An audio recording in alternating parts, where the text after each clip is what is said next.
विश्वास जी, जैसे जैसे राजनीतिक समीकरण का चुनाव का समय सामने आते जा रहा है, वैसे वैसे शहर में जो है बोर्डिंग होल्डर्स ये सारे से पटते जा रहे हैं, जिसमें आपके भी काफ़ी जगह मैंने देखा है वो होल्डिंग्स बोर्डर्स ये सब लगे हुए हैं। जी जी तो चलिए आपसे चर्चा करते हैं और कोशिश करते हैं आपकी विचारधारा और आपके बारे में जानने की।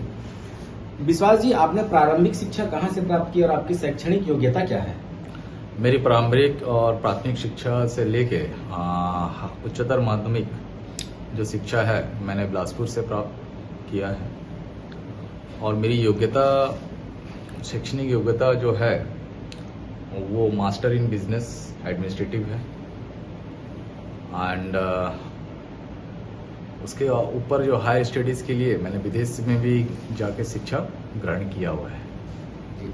आपके जो राजनीतिक कैरियर की शुरुआत कैसी हुई, कब से हुई और वर्तमान में आप किसी राजनीतिक पार्टी में काम कर रहे हैं क्या? अगर कर रहे हैं तो क्या दायित्व दिया गया पार्टी को आपकी तरफ? मेरी राजनीतिक का कैरियर जो है बहुत पहले ही से शुरू हो गया है। कॉलेज के ज़माने से मैं स्टूडेंट यूनियन में नेतृत्व किया। तो उस ज़माने से ही काफ़ी सक्रिय राजनीति में मैं था। और वर्तमान में मैं राष्ट्रवादी कांग्रेस पार्टी के प्रदेश प्रवक्ता के हैसियत से मैं काम कर रहा हूं। और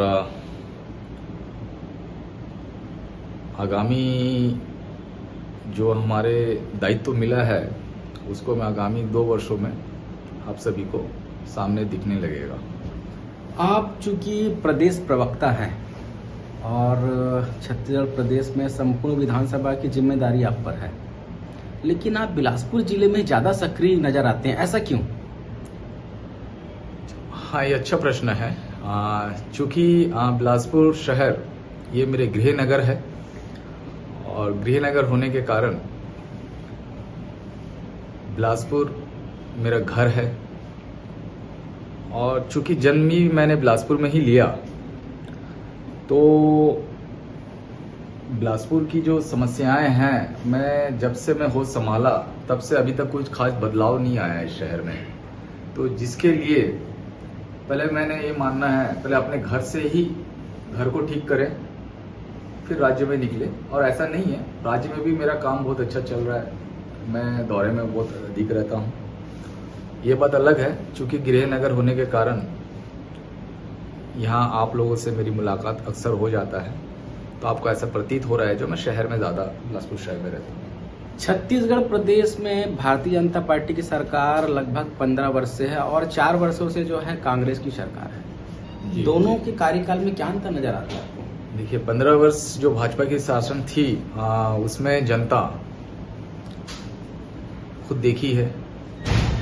सबसे छोटा सा और बड़ा एक मुद्दा बताता हूँ बिलासपुर शहर का ही, जो है सीवरेज सिस्टम, जिसके लिए 15 साल तो नहीं 8 साल जब बिलासपुर की जो जनता है वो समस्याएं का सामना करना पड़ा। घोटाले काफ़ी सारे हुए भाजपा शासनकाल में।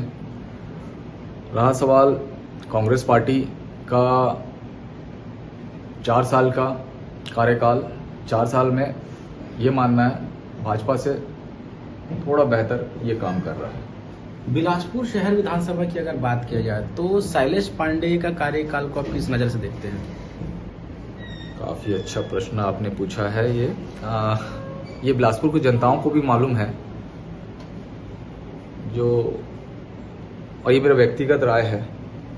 शैलेश पांडे जी का जो कार्यकाल है वो हम उसको ऐसे लेते हैं, जो लीप ईयर बोलते हैं जिसको, जो फरवरी के 29 तारीख जो हर 4 साल में एक बार आता है।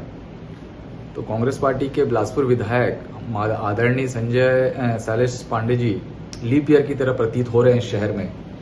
कहीं दिखते नहीं है, ना कोई काम किए हैं, ना कुछ किए हैं, कहीं सक्रिय नहीं नजर आते। पता नहीं, वो आपसी हो सकता है उनका सामंजस्य नहीं बैठ पा रहा हो, जिसके कारण हम आम बिलासपुर वासी उसको सफ़र कर रहे हैं। क्या आप किसी विधानसभा चुनाव की तैयारी कर रहे हैं, और अगर कर रहे हैं तो किस विधानसभा से चुनाव लड़ेंगे? देखिए, जिम्मेदारी अवश्य मिला है मुझे पार्टी हाईकमान से। छत्तीसगढ़ विधानसभा 2023 का जो चुनाव है उसमें मुझे कार्यभार दिया गया है। तो विधानसभा की तैयारी तो हम कर रहे हैं। रहा सवाल आपका जो सवाल प्रश्न है मेरे बारे में व्यक्तिगत, जो मैं कहां से लड़ूंगा, तो अभी तक ऐसा कुछ मेरे को पार्टी हाईकमान से दिशा निर्देश नहीं मिला है। अगर कभी मिलेगा तो आप सभी के सामने मैं प्रेस कॉन्फ्रेंस करके मैं आपको सूचित करूंगा।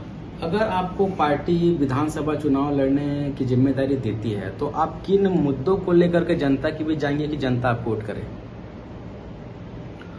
काफी अच्छा प्रश्न है आपका ये भी।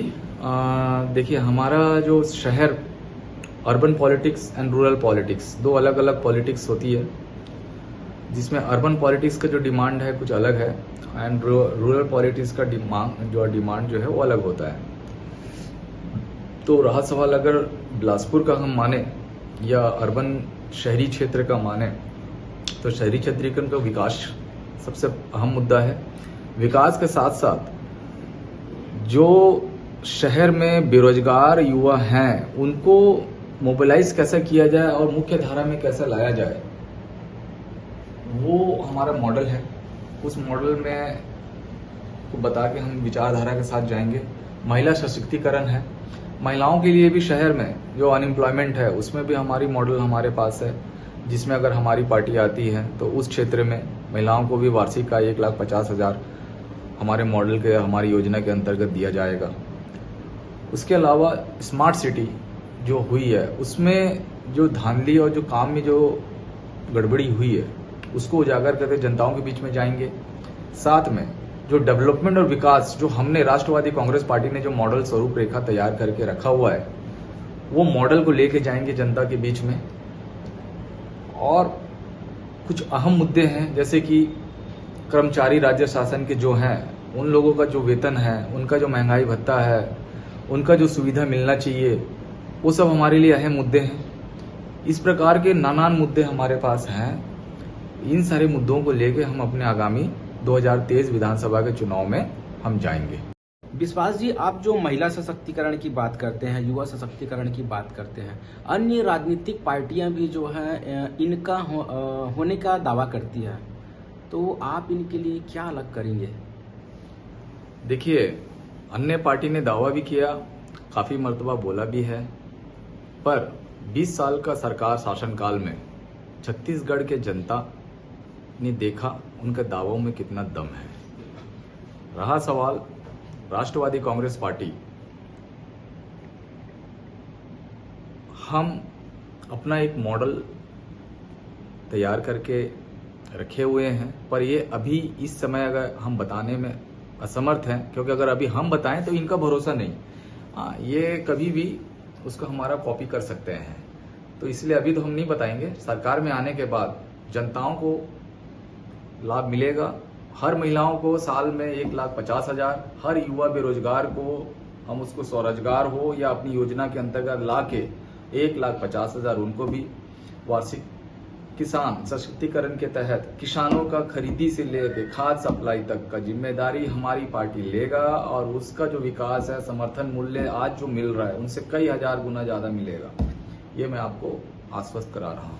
बिलासपुर जिले में भारतीय जनता पार्टी का महिला विंग महतारी हुंकार रैली का आयोजन कर रही है 11 नवंबर को, इस पर आपको क्या कहना है?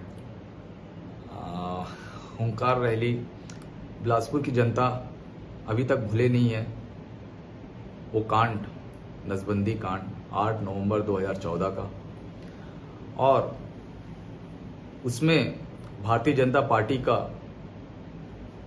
संवेदनशील वो हम जनता के प्रति कितना है वो बिलासपुर की जनता ने देखा है। तो मैं इतना ही कहूंगा, ये सारे राजनीतिक स्टंट है। बिलासपुर की जनता नहीं भूली है, न छत्तीसगढ़ की जनता भूली है। ये सब ढकोसला है, कुछ होना जाना है नहीं, सिर्फ पैसे की बर्बादी है। विश्वास जी, आपसे बातचीत करके हमें बहुत अच्छा लगा। अगले एपिसोड में किसी खास शख्स के साथ बहुत जल्द मुलाकात होगी, तब तक के लिए नमस्कार।